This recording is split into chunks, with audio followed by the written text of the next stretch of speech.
მინდა მოგიყვე კოსტა, რაღაც რაც ჯერ არ მithქვამს არსად. ფილმის გადაღებების დროს მოფრინავდა ხოლმე ერთი წითელყელიანი ჩიტი და სულთან დამყვებოდა.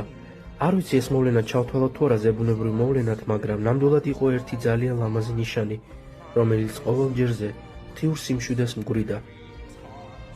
აი ახლა გული მიჩუყდება რომ ვიხსენებ.